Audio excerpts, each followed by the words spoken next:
Homework है OCD के लिए और घर पे अप्लाई करना है और इसके रिजल्ट क्विक आएंगे। आपने देखा होगा कि शरीर हमारा काम करता है, जैसे कोई बाहर से वायरस आता है, कोई बाहर से वायरस आता है, बॉडी के अंदर प्रवेश करता है, तो हमारे शरीर के अंदर क्या होता है, जो हमारे रोगों से हमारी रक्षा करता है, जिसे हम इम्यून सिस्टम बोलते हैं, रोग प्रतिरोध क्षमता बोलते हैं। और इम्यून सिस्टम के अंदर एक खास बात ये होती है कि कुछ एंटीबॉडीज़ बनते हैं। एंटीबॉडीज़ रोगों से रक्षा करते हैं या जो वायरस है उनसे मुकाबला करते हैं। जैसे कोई बाहरी एजेंट हमारे शरीर में प्रवेश करता है, तो ओसीडी भी एक बाहरी एजेंट है। बाहर से कोई ट्रिगर है, कोई बाहर से सोर्स है एंजाइटी का, जैसे ही हमारे सेंसेशन के थ्रू इन्फॉर्मेशन हमारे अंदर जाती है, तो ये 4 स्टेप है ना, ये एंटीबॉडीज़ का काम करेंगे, तो वो उससे रक्षा करेंगे, तो एंटीबॉडीज़ का निर्माण करेंगे। लगातार इसका प्रयोग अगर आपने 19 दिन कर लिया तो ये एंटीबॉडीज़ क्रिएट हो जाएगी शरीर के अंदर। जो शरीर के अंदर तो वो होती है ना, रोगों से रक्षा करती है जो, और ये मानसिक रोगों से रक्षा करने के लिए ये आपके अंदर एंटीबॉडीज़ का काम करेंगे। ये 4 कदम, तो इन 4 कदम को ज़िंदगी के हर मोड़ पर, जब भी कोई ओसीडी परेशान करे या कोई भी ऐसी सिचुएशन परेशान करे, कोई भी और दिक्कत हो सकती है, तब भी ये काम कर सकती है। इसको मैंने खुद की लाइफ में यूज़ किया है। इसका यूज़ ओसीडी के बगैर भी बहुत अच्छी तरह से आता है, क्योंकि हमें अलग करना है खुद को ओसीडी से। ओसीडी एक अलग एंटिटी है और हम अलग हैं। दुश्मन से हम लड़ तभी पाएंगे जब दुश्मन हमसे अलग है। अगर दुश्मन हमारे अंदर है और हम अपने आप से अलग नहीं कर पा रहे हैं तो क्या लड़ पाएंगे? तो ओसीडी को अलग ट्रीट करना है, अलग हमने परसेप्शन करना है, उसको अलग ही करके देखना है। उसके लिए ये 4 कदम आपकी मदद करेंगे, और फिर कैसे दूर करना है वो भी इन 4 कदमों में आ जाएगा। तो ये है a 4 step self treatment method to change your brain chemistry, कि ये 4 कदम हैं जो खुद हमारी ब्रेन केमिस्ट्री को चेंज करने में मदद करेंगे। ओसीडी के अंदर आपने देखा होगा, डिप्रेशन के अंदर आपने देखा होगा, डॉक्टर के पास आप जाते हैं तो वो कहते हैं कि कुछ केमिकल है उनका इनबैलेंस हो गया है, उस वजह से ओसीडी हुआ है। सेरोटोनिन का नाम लिया जाता है ओसीडी में। तो बायोकेमिस्ट्री है ना, बायोकेमिकल चेंज हो गए हैं। तो ये 4 कदम हमारे बायोकेमिकल बदल देंगे। जो अनबैलेंस हो गया है, मान लिया कि अनबैलेंस है, यहाँ तक हमने एक्सेप्ट कर लिया, अब उसको ठीक करना है तो क्या करें? उसको ठीक करने के लिए क्या किया जाए? तो ठीक करने के लिए ये 4 कदम हैं। तो इसमें सबसे पहला कदम है relabel, it is not me, it is my OCD. एक होता है लेबल करना, हम किसी चीज़ को लेबल कर देते हैं। लेबलिंग तो आप समझते हैं, किसी को अच्छा लेबल करते हैं, किसी को गंदा लेबल कर देते हैं। कोई बहुत सज्जन व्यक्ति है, कोई बहुत जैसे दुर्जन व्यक्ति है, इस तरह से हम लेबलिंग करते हैं किसी इंसान के ऊपर या बाकी चीज़ों के ऊपर लेबलिंग करते हैं। तो ओसीडी के अंदर जो पहला कदम है वो रीलेबल करना है, कि जो विचार आते हैं ना आपके अंदर, बहुत सारे विचार आएंगे, जैसे टॉयलेट के पास गए या टॉयलेट छुआ भी नहीं है, कि हाथ पे लग गया होगा, छींटा कहीं पड़ गया होगा, मैं गंदा हो गया हूँगा, मेरा बेड गंदा हो गया होगा, सब कुछ गंदा हो गया होगा जहाँ पर छुआ होगा, इस तरह के विचार आते हैं। उन थॉट्स को रीलेबल करना है। तो पहले आपने एक लेबलिंग तो हो गई ना कि ये गंदा हो गया होगा, ये फर्स्ट टाइम तो लेबलिंग आपने कर दी है, फर्स्ट टाइम तो हो गया वरुण जी लेबल, हाँ एक बार तो आपने कर दिया ना लेबल। तो दूसरी बार लेबल क्या करना है कि it's not me, it's my OCD, कि ये मैं नहीं हूँ, ये मेरी ओसीडी है।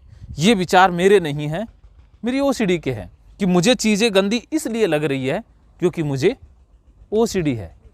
हाँ, मुझे भगवान से मन्नत बार बार इसलिए मांगनी पड़ रही है, या भगवान मुझे सज़ा दे देंगे, ये विचार मुझे इसलिए आ रही है कि मुझे ओसीडी है। और ये खास बात ये कि ये विचार मेरे है ही नहीं, ये तो मेरी ओसीडी के विचार हैं। आपके विचार हो ही नहीं सकते ना ऐसे।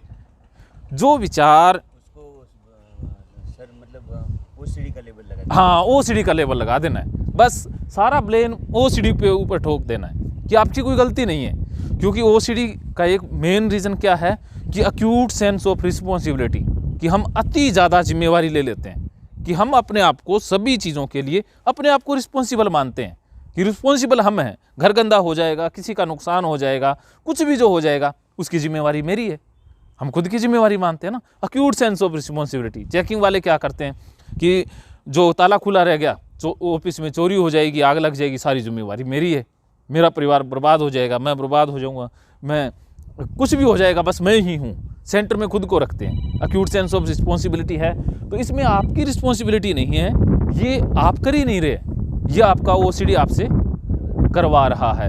अब देखिए एक उदाहरण से समझते हैं, जैसे अभी जैसे ठंड का मौसम है, इसी प्रकार गर्मी का भी मौसम आता है।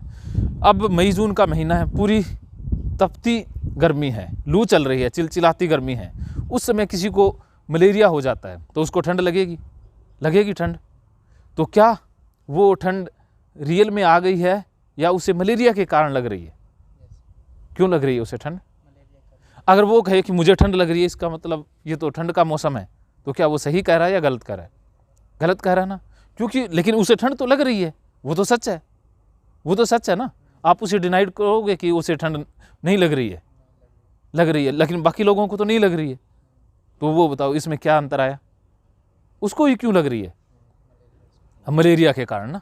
तो आप समझ गए ना कि मलेरिया है इसलिए उसे ठंड लग रही है, वरना उसे भी ठंड नहीं लगती ना। तो आपको ये चीज़ें अलग दिखाई देती है, आपको अलग ही चीज़ें नज़र आती है, आप अलग ही परसेप्शन हो गई है ना आपकी, आप चीज़ों को अलग रूप में ही जज कर रहे हैं। किस लिए कर रहे हैं? ठंडा तो लग रहा है सर इसको। हाँ ठंडा लग रहा है, लेकिन कारण उसके पीछे क्या है? मलेरिया है। और जैसे ही वो मलेरिया की दवाई लेगा तो ठीक हो जाएगा, तो नॉर्मल हो जाएगा ना। तो ऐसे ही कारण आपका क्या है? ये OCD के कारण। तो आप ये कहो कि चीज़ें तो साफ हैं लेकिन मुझे गंदी लग रही है, ये अंतर करना है, ये रिलेबल करना है कि चीज़ें तो साफ हैं लेकिन मुझे गंदी लग रही है क्योंकि मुझे OCD है। अब जो आपको लगता है ना कि टॉयलेट गंदा लगता है, वास्तव में टॉयलेट गंदा मुझे OCD के कारण लग रहा है, वरना उतना गंदा नहीं है जितना गंदा मुझे लग रहा है।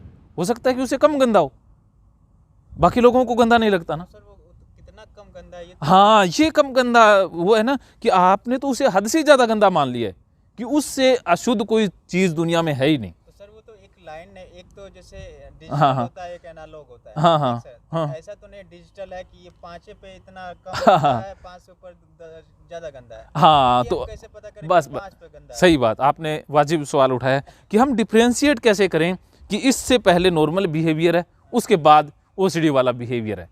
अब देखो OCD का मेन फंडा क्या है? उस व्यवहार से हमारे जीवन में कोई दिक्कत आने लग जाए, वो OCD का व्यवहार है।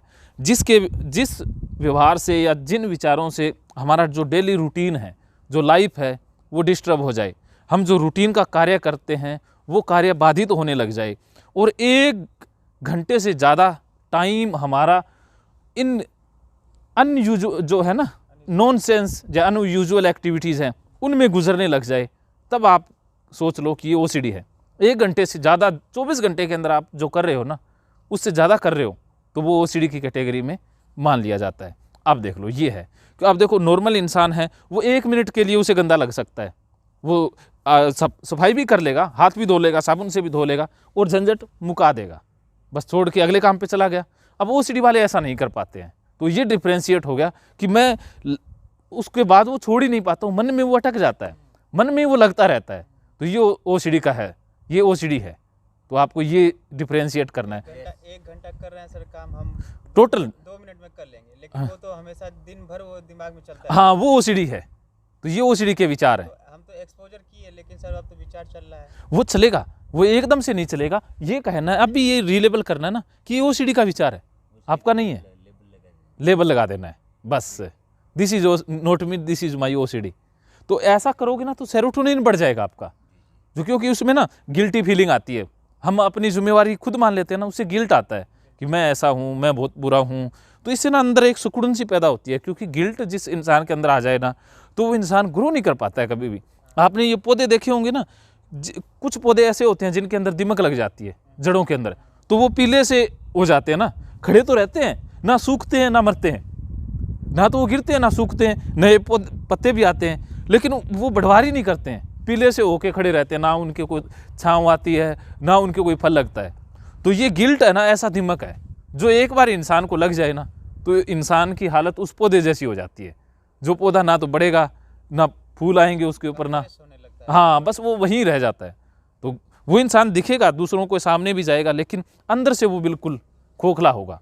तो गिल्ट इंसान को मार देता है, क्योंकि वो ना सुकून देता है, इंसान को खुल के एक्सप्रेस करने ही नहीं देता है कुछ भी, हमेशा अपने आप में ही वो इन्फ्योरिटी कॉम्प्लेक्स में आ जाता है। तो ना उसकी बढ़वार होती है, ना उसका शरीर भी, मन भी, सब कुछ उसका जीरो पे आ जाता है।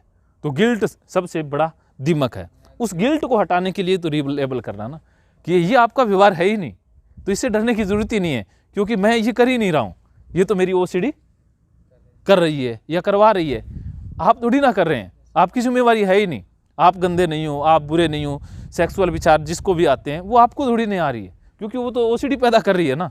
अगर ओसीडी नहीं होती तो आपको नहीं आते ना। हाँ, तो वो काम कोई और कर रहा है, तो उसे दूसरी एंटिटी कर दिया ना हमसे, तो सेरोटोनिन कम नहीं होगा, कम नहीं होगा। क्योंकि अगर आपने मान लिया कि ये मैं कर रहा हूँ, ये मेरी जिम्मेवारी है, मेरी पर्सनल रिस्पॉन्सिबिलिटी है, तो उससे दब जाते हैं हम। पहाड़ सा पड़ता है फिर जिम्मेवारियों का, गिल्ट का, इन फीलिंग्स का, इमोशन का।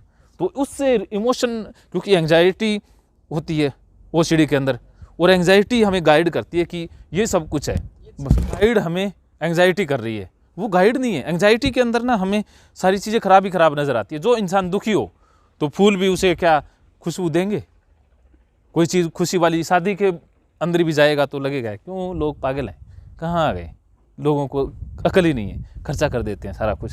और जिसका खुश है वो शादी का नज़ारा लेगा ना, वो कहेगा पैसे तो लगाने के काम आते हैं। तो एंग्जाइटी हमें ना गाइड कर रही होती है। हाँ, तो वो उस एंग्जाइटी को अलग ही कर देना है कि ये तो मेरा नहीं है पंडा, ये तो ओसीडी का है।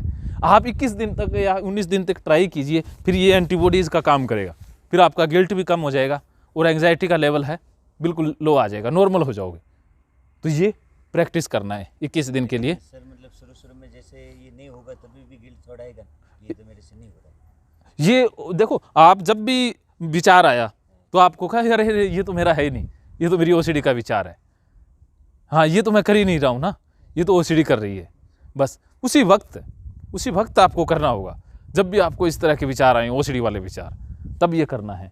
और दूसरा है रीएट्रीब्यूट। अब आपके मन में विचार आ सकता है कि ये ओसीडी आखिर मुझे ही क्यों हुआ, अनलॉकिंग योर ब्रेन कि मैं, तो अब अपने दिमाग को खोलना है, क्योंकि हमारा दिमाग ना बंद हो गया है ओसीडी के कारण। एकदम से देखिए इनबॉक्स थिंकिंग हो गई है, जैसे होती है ना एक आउट ऑफ बॉक्स थिंकिंग, कि इस दिमाग से भी पावरफुल जो चीज़ है ना वो ये ब्रह्मांड। तो इस दिमाग के दायरा है ना, हम कुएं के मेंढक ना बने, हम पूरी तरह से वास्ट हो जाएं। कुएं के मेंढक वाली आपने बात सुनी होगी, चलो एक बार दोबारा से सुन लीजिए। एक मेंढक कुएं के अंदर ही रहता था, और वो कुएं के अंदर ही पैदा हुआ और कुएं के अंदर ही जवान हुआ, और बूढ़ा भी कुएं के अंदर ही हो गया। अब समुंदर से कोई मछली उस कुएं में गिर गई, अब मछली आ गई कुएं में, तो मेंढक उस मछली से पूछता है कि आप कहाँ से आई हो? तो मछली कहती मैं तो समुंदर से आई हूँ। तो मेंढक कहता समुंदर कितना बड़ा होता है? तो मछली कहती वो तो बहुत बड़ा होता है। मेंढक कहता बहुत बड़ा होता है। मेंढक ने कहा इतना बड़ा होता है? मछली कहती नहीं रे, इससे तो बहुत बड़ा होता है। मेंढक ने कहा इतना बड़ा होता है? तो मछली कहती इससे भी बहुत बड़ा होता है। मेंढक को हैरानी हुई, तो उसने छलांग लगाई, कुएं की इस दीवार पर गया, कुएं की उस दीवार पर गया। कहता समुंदर इतना बड़ा होता है? मछली कहती इससे भी बहुत बड़ा होता है। वो मेंढक क्या कहता मछली को? कहता मछली रानी जी आपका हो गया दिमाग खराब, इस कुएं से बाहर तो कुछ है ही नहीं, तो तेरा समुंदर बड़ा कैसे हो सकता है? वही है। तो उस मेंढक ने कभी समुंदर देखा ही नहीं था, तो उसके लिए इमेजिन कर पाना भी मुश्किल था कि समुंदर कितना बड़ा होता है। इसीलिए हम भी ओसीडी के अंदर इमेजिन नहीं कर पा रहे हैं कि अस्तित्व, ब्रह्मांड, दुनिया कितनी बड़ी है। हम तो सिर्फ एक मामूली सी गंदगी के अंदर उलझ के रह गए हैं, इस शरीर की कुछ पार्टों तक ही सीमित रह गए हैं। ये तो कुछ भी नहीं है, ये तो करोड़ों क्या अरबों हिस्सा ही नहीं है ब्रह्मांड का, कहाँ हम उलझ के रह गए हैं। तो हमें अपने ब्रेन को अनलॉक कर देना है, इसकी क्षमताओं को खोल देना है। तो खोलने के लिए हमें रीएट्रीब्यूट करना है। रीएट्रीब्यूट में यही कि जो ओसीडी मुझे इसलिए हुआ है क्योंकि मेरा जो एक एरर डिटेक्शनिंग सेंटर होता है, एक होता है ना थ्रेट प्रोटेक्शनिंग सेंटर होता है जो खतरे से हमें बचाता है ना, उसी तरह से वो भी ओसीडी के लिए जिम्मेवार है। थ्रेट प्रोटेक्शनिंग सेंटर ओवर एक्टिव हो गया है कि खतरे के प्रति हम ज़्यादा संवेदनशील हो गए हैं। जो संभावित खतरा है, जैसे आपको भगवान सजा दे देगा, जैसे कोई गंदगी लग जाएगी, कुछ बुरा हो जाएगा, ये संभावित खतरा ना, उसके प्रति ज़्यादा सेंसिटिव हो गए हैं, इसीलिए ओसीडी हुआ। तो इसमें क्या है कि जो थ्रेट प्रोटेक्शनिंग सेंटर है वो ओवर एक्टिव हो गए। अब आप देखिए कि आप मॉल में जाते हैं, एयरपोर्ट पे जाते हैं, तो एक मशीन होती है ना जो ऐसे पास लेके आते हैं, ऐसा होता है ना, तो वो नॉर्मल सिग्नल देती है, तो भी कोई असला या हथियार इसके पास नहीं है, जाने देते हैं। अब मशीन जैसे पास लेके आए और वो सायरन बजाने लग जाए ज़ोर ज़ोर से, और बंदे के पास असला हो ही ना, तब हम क्या कहेंगे? उस मशीन के बारे में क्या कहेंगे? गलत बता रही है ना। हाँ, वो मशीन का जो सेंसर है ना वो ओवर एक्टिव हो गया है। पूरी मशीन खराब नहीं हुई है, वो उसका एक जो सेंसर है ना वो ओवर एक्टिव हो गया है कि वो खतरा है ही नहीं, लेकिन बता रहा है कि है, वो गलत काम करने लग गई है ना। तो ऐसे ही ओसीडी इसलिए हुआ है कि हमारे जो माइंड का सेंसर है ना, जो गंदगी को फाइंड आउट करता है, वो क्या हो गया है? ओवर एक्टिव हो गया। कि गंदगी तो मामूली सी है, लेकिन वो उसे बढ़ा चढ़ा के पहाड़ बना रहा है, राई का पहाड़ बन जाता है ओसीडी के अंदर, राई का पहाड़ बना रहा है ना। टॉयलेट में या बाकी चीज़ों में गंदगी है, लेकिन गंदगी है बिल्कुल थोड़ी सी, लेकिन जो हमारे माइंड का जो सेंसर है ना वो ओवर एक्टिव हो गया है, उस वजह से हमें बहुत ज़्यादा नज़र आ रही है कि दूसरों की तुलना में 1000 गुना ज़्यादा हमें खतरा, गंदगी नज़र आ रही है। ऐसा हो गया ना। तो अब मशीन ख़राब नहीं हुई है, माइंड पूरा ख़राब नहीं हुआ है, उसका एक पार्ट ख़राब हो गया है। तो इसके लिए क्या करना है? इसके लिए क्या करना होगा कि जब भी ये सेंसर आपको मैसेज दे, तब आपने कहना है कि ये तो मेरा फॉल्स मैसेज है, ये तो मेरा फॉल्स मैसेज है, झूठा मैसेज मिल रहा है ना, झूठा ही मैसेज मिल रहा है। अब देखो, घर के बाहर एक घंटी लगी होती है, अब घंटी बजाते हैं तो हमें मैसेज मिल जाता है भी कोई आया है, कोई आया, हम देखने जाते हैं। अब वो घंटी अपने आप ही बजने लग जाए, कोई आया ही नहीं हो, तो आप क्या कहोगे? ये घंटी खराब हो गई है ना, गलत मैसेज दे रही है, कोई आया ही नहीं है। तो आपका भी माइंड के अंदर जो सेंसर है ना वो गलत अलार्म बजा रहा है ही नहीं कुछ भी, और अलार्म पे अलार्म बजाए जा रहा है। तो हमें ये कहना है कि ये तो मेरी ओसीडी के फॉल्स मैसेज हैं, जो मेरे माइंड के जो एरर डिटेक्शनिंग सेंटर है उसके ओवर एक्टिव हो जाने के कारण आ रहे हैं। ये साइंटिफिक है सर? हाँ, बिल्कुल साइंटिफिक है। ये दिमाग में वैसा एरिया है वो वाला जो बता रहे हैं? एरिया देखो, ये जो है ना मेडिकल साइंस, उस एरिया के बारे में, उसके पार्ट्स के बारे में रिसर्च करती है, उसके बारे में बताती है। क्योंकि ये हम साइकोलॉजी की बात कर रहे हैं, तो इसमें आर्ट की बात हम ज़्यादा कर रहे हैं, ये आर्ट का हमारा पार्ट है। तो इसमें उन एरियाज़ के बारे में, उस सेंटर के बारे में, और उसकी जो मेडिकल जो पूरी जो रिसर्च है ना उसके विषय में हम नहीं जाएंगे आगे। उसके लिए तो दूसरी साइंस है, जो साइकेट्री साइंस है या मेडिकल साइंस है, वो इसके बारे में सारा करती है। लेकिन आप हिंट दे रहे हैं, आप अपने आप से एक बार इतना ये कर रहे हैं, तैयार कर रहे हैं, अपना सेल्फ ट्रीटमेंट तैयार कर रहे हैं, वो वहीं तक जाना है। तो वो एक्टिव हो जाने के कारण हो रहा है। देखो, माइंड के अंदर बहुत सारे एरिया है ना, जो कोई सुनते हैं तो कहीं ब्रेन के अलग हिस्से में प्रोसेसिंग होती है, देखते हैं तो अलग हिस्से में प्रोसेसिंग होती है। किसी को चोट लग जाए, अब चोट लग जाए, जिस हिस्से में चोट लगेगी उससे रिलेटेड फंक्शन है वो प्रभावित हो जाएंगे। तो किसी को सुनने वाला हिस्सा वो डैमेज हो जाए तो सुनाई नहीं देगा ना, या किसी का वो और ज़्यादा ख़राब हो जाए तो ज़्यादा ही सुनाई लेने लग जाता है। कई ऐसे भी लोग थे जिनको चोट लगी तो उनको FM दूर दूर तक चलता था, वो भी सुनाई देने लग गया था। हाँ, ऐसे हैं, वो सिग्नल पकड़ने लग जाते हैं। जैसे रेडियो सिग्नल पकड़ता है ना, रेडियो सिग्नल पकड़ता है ना, जैसे एंटीना करते हैं, तो अब रेडियो कुछ ऐसे ख़राब हो जाए वो पाकिस्तान में पकड़ने लग जाए, हम चलाएं दूरदर्शन और पकड़ जाए वो पाकिस्तान, तो ये तो खराब हो गया ना। कि वो हम तो और कोई चैनल देखना चाहते हैं तो वो दिखाता है कुछ और ही। तो ऐसा ही है ना, कोई ओसीडी के कारण हमारा ये सिस्टम है ना, ये और ही मैसेज देने लग गया, और ही कुछ सिग्नल पकड़ने लग गया है, क्योंकि ओसीडी के कारण गलत सिग्नल ये पकड़ने लग गए हैं। वो गंदगी वाले पकड़ने लग गया, गिल्टी वाले पकड़ने लग गया। तो इसके विषय में हमें जानना है, इसको अलग देखना है कि ये ओसीडी के कारण हो रहा है, ये ओसीडी करवा रही है, ये रीएट्रीब्यूट करना है अपने आप को कि ये मेरा जो threat protecting centre over active हो गया है, जो मेरे सिग्नल का जो पार्ट है ना, सिग्नल पकड़ता है, वो ही ज़्यादा पकड़ने लग गया, वो डैमेज हो गया, इस वजह से वो ज़्यादा सिग्नल पकड़ने लग गया, या उल्टे सीधे सिग्नल है वो कैच करने लग गया। तो आपकी जो फ्रिक्वेंसी है ना वो और ही आने लग गई है माइंड के अंदर, जैसे वाइब्रेशन होती है ना, फ्रिक्वेंसी पकड़ता है, जैसे रेडियो।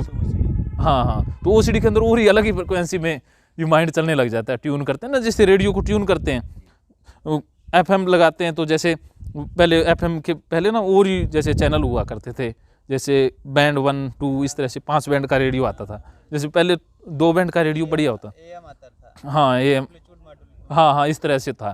तो पहला जो बैंड होता था उसमें धीरे धीरे चैनल बढ़िया आते थे, दूसरा जो बैंड था उसमें इकट्ठे ही बहुत सारे चैनल छोटी थोड़ी थोड़ी फ्रिक्वेंसी में आते थे। तो अब आपने जैसे विविध भारती था, तो विविध भारती पे लगाए तो सॉन्ग चल रहे हैं। दूसरा आकाशवाणी वो लगा दिया दिल्ली इंद्रप्रस्थ चैनल, तो उस पर खबरें चल रही है। तो वो जिस फ्रिक्वेंसी पर सेट करेंगे ना, उसी फ्रिक्वेंसी से रिलेटेड जो प्रसारण हो रहा है उसको कैच करेगा। तो अब प्रसारण तो हो ही रहे होते हैं ना, अभी भी बहुत सारे हो रहे होते हैं, हमने ट्यून ही नहीं किया तो हमें कोई पकड़ ही नहीं रहे। तो ओसीडी के कारण हमारी जो ट्यूनिंग है वो गलत बैठ जाती है, वो गलत प्रसारण पकड़ने लग जाता है। ये माजरा हुआ है। तो ये समझ गए, क्लियर? हाँ, तो इसके बाद रीफोकस, ये देखिए कि रीफोकस अब आ जाता है, ये मेन फंडा है ओसीडी के अंदर। इससे रिकवर होने के लिए इसे करना ही करना पड़ेगा, और ये जो नहीं करेगा वो उलझ जाएगा। अब देखिए कि आपने रीलेबल कर दिया, रीएट्रीब्यूट कर दिया, ये कर दिया, इसके साथ रीफोकस करना ज़रूरी है। रीफोकस का मतलब क्या है कि मन को डाइवर्ट करना होगा, मन को किसी दूसरे काम में लगाना होगा।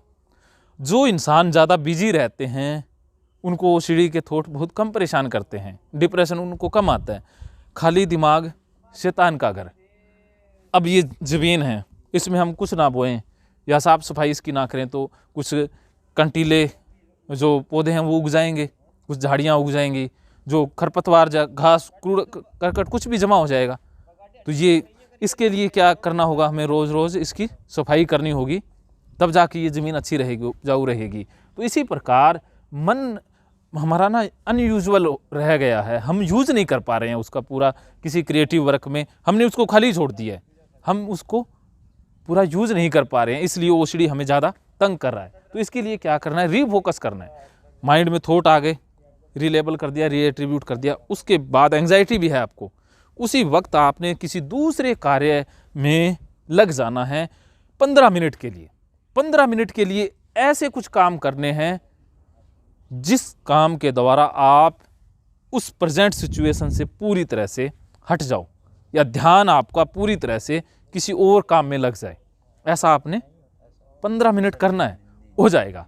अभी देखो सीबीटी का मेन फंडा क्या है, वो ट्रायंगल आप जानते हैं ना, ऊपर थॉट होता है, उसके बाद इमोशन होता है, एक्शन होता है। तो हम थॉट एकदम से चेंज नहीं कर सकते, इमोशन चेंज नहीं कर सकते, एक्शन चेंज कर सकते हैं। एक्शन चेंज करते इमोशन चेंज होता है और थॉट भी चेंज हो जाते हैं, ये इंटररिलेटेड है। ऐसा होता है ना सर, वैसा काम करने के लिए कुछ हमको हाँ इंटरेस्ट आना चाहिए। हाँ, इंटरेस्ट आना चाहिए। अब देखो नहीं आता है। इंटरेस्ट आता क्यों नहीं है, क्योंकि हम ना एकदम से वो रिफोकस कर नहीं पा रहे हैं पूरा। अब देखिए कि हमारे इंटरेस्टेड एरिया क्या क्या है। जैसे देखो डांस करते हैं, अब देखो अभी थोड़ी देर पहले माहौल कुछ होता है, वो डांस और ये कैथारसिस करते हैं, उसके 5 मिनट बाद माहौल बदल गया ना, पूरा बदल जाता है ना। वो जो इमोशन था, विचार थे, वो पूरी तरह से निकल जाते हैं ना, एंग्जाइटी पूरी तरह से निकल गई। अब देखो आप क्या करते हो, कंपल्सन करते हैं, कंपल्सन करने से वो एंग्जाइटी रिलीज होती है, उसकी जगह कोई और काम भी तो कर सकते हैं, उससे भी तो एंग्जाइटी रिलीज हो जाएगी, जो इमोशन है वो रिलीज हो जाएगा। मेन क्या है कि जो इमोशन पैदा हो गया है उसको रिलीज करना है, तो वो रीफोकस के द्वारा आप कोई भी काम करें। जैसे 15 मिनट के लिए आप डांस कर सकते हैं, सिंगिंग कर सकते हैं, आप लिख सकते हैं, कोई पेंटिंग बना सकते हैं, कहीं पर दौड़ सकते हैं, कहीं पर जा सकते हैं, किसी से फ़ोन पे बात कर सकते हैं। जो लोग फ़ोन पे अपनी गर्लफ्रेंड से बात करते हैं उनका सेरोटोनिन बढ़ा रहता है ना, तब आपके मन में कोई और विचार आते हैं, ओसीडी वाले आते हैं, कोई आते हैं किसी के साथ। जब आप जैसे आप डांस करते हो तो डांस करते हैं जैसे मन से करते हैं, तो आता है कोई और विचार? नहीं आता है। तो आपका मनपसंद कार्य बहुत सारे हो सकते हैं, खाना खाते हैं या चाय पीते हैं, चाय बनाते हैं, तो कुछ ऐसा काम करो, जैसे पजल सोल्व करते हैं, पहेलियाँ सोल्व करते हैं, तो कुछ ऐसे आपने फाइंड आउट कर लेने हैं रीफोकस के लिए। जो शेयर करने चले जाना है आपने, जो कंपल्सन का एक ना एरिया होता है, जो नल है उसका आसपास का एरिया है जहाँ पर आपको कंपल्सन करने के लिए बाध्य होना पड़ता है, तो रीफोकस के दौरान उस स्थान को छोड़ करके कहीं 15 मिनट के लिए कहीं और चले जाना है और किसी और कार्य में एक्टिव इन्वॉल्वमेंट होना है, एक्टिव रूप से पार्टिसिपेट करना है, एक्टिव रहना है, पूरा पूरा अपने आप को एक्टिव कर लेना है। तो ये 15 मिनट ऐसा करोगे रिफोकस, तो देखना कि आपका ना ये सारा कुछ बदल जाएगा, ब्रेन केमिस्ट्री है ना वो चेंज हो जाएगी। 15 मिनट रिफोकस करना है ओनली। ऐसे कुछ काम बहुत सारे हो सकते हैं, जैसे एंजाइटी हो रही हो, जो और कुछ हो रहा हो, तो देखो कि स्विमिंग करते हैं, उससे एंजाइटी और बाकी बहुत सारी चीज़ें दूर हो जाती है। स्विमिंग करते हैं, ड्राइविंग करते हैं, पूरा ड्राइविंग बढ़िया सा करते हैं। ड्राइविंग करेंगे सर एक्सीडेंट हो जाएगा। एक्सीडेंट नहीं, देखो ड्राइविंग ऐसा नहीं है कि एंजाइटी के उससे ना फोकस भी कर लेते हैं हम, फोकस भी हो जाता है, एक जगह पर फोकस हो गया तो उसी के प्रति विचार आएंगे। आप ऐसा नहीं है कि भीड़ भाड़ वाले इलाके में धीरे धीरे करिए, कुछ ऐसा करिए जिससे म्यूजिक भी हो कि मन पूरी तरह से हट जाए। ऐसा नहीं है कि आप ड्राइविंग के ऊपर ही फोकस करना है, ये तो जस्ट एक उदाहरण के लिए कह रहा हूँ। ड्राइविंग अच्छा है सर, क्योंकि अगर उस पर अगर फोकस नहीं किया तो आप जिंदगी से गए। हाँ, तो देखो ब्रेन है ना ये अपने आप को बचाने के लिए कोशिश करता है। कोशिश करेगा। हाँ, तो ब्रेन की क्षमता देखो, ये मरने नहीं देता आदमी को आसानी से। सीढ़ी बहुत खतरनाक। ओसीडी खतरनाक है, लेकिन माइंड की पावर इससे बहुत ज़्यादा पावरफुल है। हम चाहें तो इसे ख़त्म कर सकते हैं, क्योंकि एक बार इंसान ने जो ठान ले तो ऐसी कोई दुनिया में शय नहीं है जिसे इंसान पा ना सके। इतनी पावरफुल चीज़ है, इसने एक बार सोच लिया ना मैंने करना है तो करना है। वो हमारे उस तवरता कितनी है, हमारे अंदर विल पावर कितनी है, हमारे अंदर इंट्यूशन कितनी है, वो है ना आग लगा सकता है इंसान। कुछ इंसान ऐसे होते हैं, तो ऐसा बनना होगा। तो 15 मिनट अगर आप ऐसा कर दोगे, जैसे एडवेंचर करते हैं, एडवेंचर एक्टिविटीज़ करते हैं, हॉरर फिल्म देखिए, उससे मूड आपका बिल्कुल चेंज हो जाता है। हॉरर फिल्म देखते हैं तो उससे माइंड पूरी तरह से रिफोकस हो जाता है। हॉरर तो बहुत देखते हैं सर। हॉरर एक्टिवली देखिए कि आप 3D उसमें कुछ ऐसा कीजिए कि आपका ध्यान हट जाए, कुछ और पावरफुल चीज़ हो सकती है आपके लिए। हॉरर काम नहीं कर रही, कुछ और कर जाएंगी, उसमें ऐसा मगन हो जाए। हाँ मगन हो जाएं। बस ये शब्द है कि आप जिस एक्टिविटी के अंदर मगन हो जाते हैं उस एक्टिविटी को 15 मिनट के लिए करना है रिफोकस से। वो छोड़ने का मन ही नहीं होगा। हाँ स्टेप हो जाएगी। हाँ हाँ हाँ, फिर ये याद ही नहीं रहेगा, क्योंकि मन का एक नियम है कि इसमें एक टाइम पे एक ही विचार रह सकता है और एक समय में एक इमोशन रह सकता है। आप एक साथ तो दुखी हो, एक साथ खुश हो, ऐसा हो सकता है? या तो आप दुखी हो तो दुखी होगे, खुश नहीं हो सकते। जब खुश हो तो दुखी, डिसऑर्डर में आ जाता है सर। वो ना होता तो उनके साथ भी एक टाइम पे एक ही है, लेकिन उनका अप एंड डाउन होता रहता है जल्दी जल्दी। जैसे वो मेनिया में चले गए तो वो फिर पूरा खुशी खुश हैं, और डिप्रेशन में चले गए तो उदासी उदास हैं। तुरंत ही एक मिनट पे वो फ्लक्चुएशन की ना वो इंटेंसिटी ज़्यादा हो जाती है और कुछ नहीं उनका। हाँ, लेकिन होता तो एक समय में एक ही। जिससे हाँ मैनिया वाले परेशान होते। देखो, मेनिया वाला अलग मैटर आ गया, ओसीडी से बिल्कुल ही डिफरेंट है, क्योंकि ओसीडी एक एंजाइटी डिसऑर्डर का पार्ट है और जो मेनिया और वो है वो मूड डिसऑर्डर का पार्ट है। ये दोनों अलग अलग चीज़ें हैं। साइकोसिस बीमारी में आता है। हाँ, वो उसमें चले गए तो ये न्यूरोसिस में आ जाती है चीज़ें। हाँ, तो ये आसान होती है ठीक करनी। साइकोसिस वालों में क्या है कि जो इंसाइट है हमारी वो पुअर हो जाती है। उसमें आपके अंदर देखो कितनी चेतना है, आपकी जो इंटेलिजेंस है ना वो हाई लेवल की है। और ओसीडी होता ही हाई, जो IQ वाले या हाई लेवल के इंटेलिजेंट होते हैं उनको होता है, जो लापरवाह होते हैं उनको होता ही नहीं है। जो मेरे जैसे इंसान हैं, जो ज़्यादा लापरवाह है, इतने लेजी से बंदे हैं कि उठना नहाना ये करना साफ सफाई करना उनके लिए महाभारत हो, उनको ओसीडी नहीं हो सकता। हाँ, जो बहुत इंटेलिजेंट होंगे, बहुत ज़्यादा सोचने वाले होंगे, एनालाइज करने वाले होंगे, डाटा अंदर प्रोसेसिंग सिस्टम उनका फास्ट चलता हो, माइंड बहुत ज़्यादा उनका एक्टिव हो ना, उनको ज़्यादा होता है इस तरह का ये एंजाइटी डिसऑर्डर, बाकियों को नहीं होता। तो अब देखो, उनको नहीं होता। आप देखो, आप इंटेलिजेंट थे, माइंड के रूप में आप बहुत ज़्यादा इंटेलिजेंट है, इसीलिए हुआ। ये तो गारंटी है, ओसीडी होता ही नहीं है नॉर्मल इंसानों को, जो मेरे जैसे होते हैं खास करके। हाँ, तो ओसीडी सोचे कि इसके पास आके लेंगे क्या। हाँ, इसके पास तो दम तोड़ना पड़ेगा ना। तो मेरे साथ तो ये बोर्ड ही पंगा लेता और कोई रोग पंगा नहीं लेता। यार टिक जा ना। इसका डायरेक्शन थोड़ा चेंज करिए, इधर से हवा चल रहा है। हाँ हाँ, हवा इधर चल रहा है।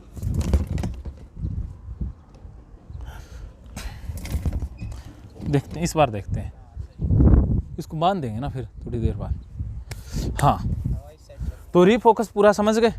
अब लास्ट स्टेप आता है हमारा रीवैल्यू करना, लेसन लर्निंग फ्रॉम ओसीडी। देखो, हमने लेसन क्या सीखा ओसीडी से, और रीवैल्यू इसका मोस्ट इम्पोर्टेंट पार्ट है 4 स्टेप थेरेपी का। अब देखो, जिन विचारों को हम वैल्यू देते हैं वो बार बार आते हैं। आपके साथ ऐसा होगा कि जिन लोगों को आप वैल्यू दोगे वो बार बार आपके पास आएंगे, बार बार फ़ोन करोगे। और जिसे डीवैल्यू कर दोगे, जिसके सीधे मुंह बात ही नहीं करोगे, जिनसे आप मिलने की कोशिश ही नहीं करोगे, तो क्या वो बार बार आपको फ़ोन करेंगे या बार बार मिलने आएंगे? जिसकी आप इज्जत ही नहीं करोगे वो नहीं आएगा ना। तो आप जिसकी इज्जत करते हो वही तो आता है ना। तो यही है कि आपने रीवैल्यू, कि आपने वैल्यू दी हुई है, बहुत वैल्यू दे रखी है ना ओसीडी वाले विचारों को। आप देखिए कि वरुण जी आप कितना इम्पोर्टेंसी देते हैं इन विचारों को, कितना इनको फील होता है ना कि हम तो बहुत बढ़िया तगड़े वाले मेहमान हैं, कि हम वरुण के इसके दिमाग में जाते हैं ना तो ये हमें पूरी तरह से आदर मान देता है, बैठाता है, कंपल्सन भी करता है, हम जो हुक्म देते हैं वो करता है। ऐसा करते हैं जैसे भगवान वाला विचार आ गया, ये करो, तो हम बहुत ज़्यादा हाथ जोड़ते हैं, ये करते हैं, वो करते हैं। तो उनको वैल्यू फील हो रहा है उन विचारों को, इसलिए वो बार बार आते हैं। रीवैल्यू में क्या है कि डीवैल्यू कर देना है, उन विचारों को महत्व देना ही नहीं है, इम्पोर्टेंसी देनी ही नहीं है ओसीडी वाले विचारों को। अब आगे रिवैल्यू में ऐसा उसका ये मेरा ये वो सीढ़ी का ये री लेवल में आ गया, रीवैल्यू में उसको महत्व नहीं देना है। अच्छा मैं अब देखो महत्व मतलब कंपल्सन नहीं करना सर। वो भी नहीं करना और उसके साथ बात भी नहीं करनी, कि उसको ये नहीं करना कि ऐसा हो जाएगा, वो कहता है आप ये कहो, नहीं नहीं नहीं ऐसा नहीं होना चाहिए, नहीं नहीं मैं कर दूंगा, तू कहेगा वो कर दूंगा, मेरी फादर को कुछ हो जाएगा, अगर ये नहीं किया तो वो डराएगा ना। तो वो अब बोले तो उस दिन इंटेलेक्चुअल से और उससे ओसीडी से तो बात करना ही है ना सर कि हाँ वो अलग है। इसमें रीवैल्यू का है कि उसको इम्पोर्टेंसी देनी, बात करना अलग है, लॉजिकल देना अलग है, और एक इम्पोर्टेंसी देना अलग है। हमें इम्पोर्टेंसी नहीं शो करनी है, बातचीत तो कर सकते हैं, इम्पोर्टेंसी शो नहीं करनी। अब देखो डीवैल्यू करना है, उसको डीवैल्यू कैसे करना है, रीवैल्यू का मतलब असली है डीवैल्यू। अब देखो आपको कहता है ताला खुला रह गया, अब लॉजिकली क्या सोचेंगे ना, मैंने देखा तो सही था, मैंने पूरा याद है, मैंने पूरा चेक करके आया हूँ, हाँ मैं चेक करके आ गया, ठीक है, ये तो हो गया लॉजिकल थिंकिंग। अब डीवैल्यू कैसे करना है, ताला खुला रह गया, ओसीडी वाला विचार आ गया, जो होगा सो देखा जाएगा, रह गया तो रह गया, झक मराई, होगा सो देखा जाएगा, ये हो गया डीवैल्यू करना। इसमें आपने लॉजिक नहीं लगाया, जो होगा सो देखा जाएगा, बस डीवैल्यू में ना बस होगा सो देखा जाएगा, जो होगा सो देखा जाएगा, बस ये डीवैल्यू करना। हाँ जो होगा सो देखा, तेरे को जो करना है कर ले, मैं तो कुछ नहीं करने वाला, हाँ चाहे दुनिया इधर की हो उधर हो जाए, बस होगा सो देखा जाएगा, मर जाएंगे और क्या होगा, मौत क्यों नहीं हो जाए। हाँ बस जो होगा सो देखा जाएगा। तो ये डीवैल्यू कर दिया आपने, उसको महत्व भी नहीं दिया ना उसके साथ कोई बातचीत की, बस तेरे को जो करना है तू कर ले, मैं तो भाई ये बैठा हूँ कुछ नहीं करता, अड़ियल बन जाना, वैल्यू ही नहीं देनी है। तो वो क्या करेगा, कुछ देर आएगा फिर कहेगा यार ये बंदे के पास क्या करें, ये तो बोलता ही नहीं है। जैसे आपके घर में कोई मेहमान आ जाए, वो बैठ गया सोफे पर आगे, आप अपना काम में लगे हुए, हिमांशु अपने फ़ोन में लगे हुए, वो कुछ देर के लिए करेगा, देखिएगा बोर होकर अपने आप ही चला जाएगा, अरे यार इसके अकल ही नहीं है, इसके पास क्या करेंगे, वो ऐसा करके चला जाएगा, तो आपका भी पीछा छूट गया। ऐसे विचार आ जाएगा, आपको कहेगा ये करो नहीं तो मैं वो कर दूंगा, फादर को कुछ हो जाएगा अपना क्या है, फादर जाने, फादर के जितने सांस खुदा ने दिए हैं, नेचर ने दिए हैं, उतने तो कोई छीन नहीं सकता, तू छीन सकता है तो छीन ले, हाँ छीन ले भी, तेरी मर्जी है, हो जाएगा तो हो जाएगा तो भाई देखो दुनिया में कितने ऐसे बच्चे हैं जिनके फादर हमेशा जिंदा रहते हैं, देखो भी उनकी लिखी है, उनको जाना है तो जाएंगे, वो मेरे कुछ करने से थोड़ा ना रुकने वाले हैं। हाँ तो इस तरह से उसे डीवैल्यू करना है। तो इस तरह से जब आप डीवैल्यू करना सीख जाओगे तो ये ओसीडी कमज़ोर हो जाएगा। तो ये देखो कि ओसीडी की रीढ़ की हड्डी तोड़ने वाले 4 स्टेप है। इसमें से सर कोई भी मतलब अपने को जो कर सकते हैं वो कर सकते हैं, मतलब हाँ चारों करना पड़ेगा एक साथ। चारों करोगे ना प्रैक्टिस तो ज़्यादा फायदा मिलेगा। चारों अलग अलग सिचुएशन में लगा सकते हो। जैसे कोई एक विचार बोलो, उसमें आप ये चारों स्टेप लगाते हैं। गिल्टी थॉट आ रहा है किस, हाँ गिल्टी थॉट आ रहा है, जैसे कि मैंने ये अननेचुरल तरीके से किया, हाँ अब मुझे गिल्टी थॉट आ कि ये कोई आदमी नहीं करता, हमने अननेचुरल तरीके से किया है। हाँ तो इसके विचार आ रहे हैं सर, गंदे आ रहे हैं कि हम क्या करते हैं? हमने गलत कर दिया, ऐसा नहीं करना चाहिए, पाप पड़ेगा, हम ही ऐसा क्यों किए। हाँ। तो इसमें एक विचार आ रहा है कि मैंने बहुत गलत कर दिया और मुझे पाप लगेगा। पाप लगेगा, हाँ। अननेचुरल तरीके से। हाँ मैंने अननेचुरल तरीके से, हाँ इसकी वजह से क्या हो रहा है, गिल्टी थॉट आ रही है। तो ये कहना है कि ये विचार मेरा विचार नहीं है, मेरी ओसीडी का विचार है, ये मेरा विचार नहीं है, मेरी ओसीडी का विचार है। रीलेबल कर दिया, रीएट्रीब्यूट कि ये मुझे इसलिए आ रहा है कि मेरा जो थ्रेट प्रोटेक्शनिंग सेंटर है ना, जो मुझे बताता है कि ये पाप है, ये पुण्य है, ऐसा करना चाहिए, ये नहीं करना चाहिए। इसी तरह का जो एक मेरे अंदर सेंसर है ना, जो मुझे चीज़ों के प्रति अवेयर करता है, जो मेरा अलार्म है वो ओवर एक्टिव हो गया है, उस वजह से ये विचार आ रहा है।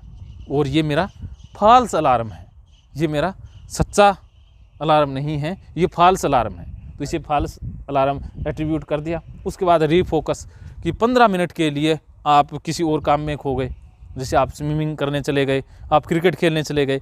खेलना रीफोकस करने का बहुत अच्छा साधन है। आप क्रिकेट खेलते, हम कोई आते हैं विचार परेशान करते हैं गिल्टी वाले, तो इसी तरह से आप खेल सकते हो, बहुत सारे गाने सुन सकते हो, जिस काम में आप मस्त हो जाओ, मगन हो जाओ।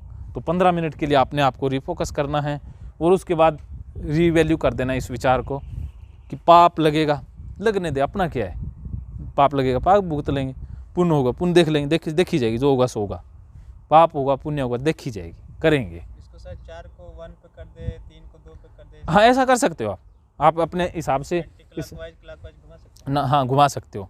आपको फ़ायदा होना चाहिए, मेन बात ये। इनमें से ऐसे सर जो कर सके वो भी कर मतलब हाँ, हाँ। इससे अपने को फायदा हो तो एक ही कर। हाँ एक से फ़ायदा हो रहा है, एक भी कर लो, ये पैकेज है।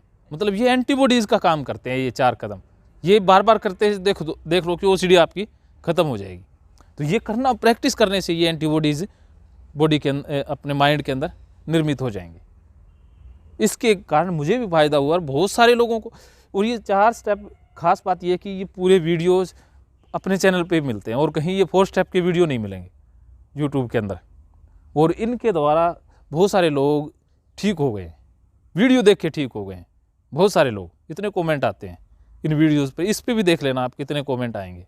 और बहुत सारे लोग इस वीडियो के द्वारा भी ठीक हो जाते हैं। जो प्रैक्टिस करते हैं वही होते हैं। तो आपके लिए ये होमवर्क रहेगा, ठीक है। तो इस अच्छा कोई नहीं, कोई दम तोड़ना पड़ेगा ना। तो मेरे साथ तो ये बॉडी पंगा लेता और कोई रोक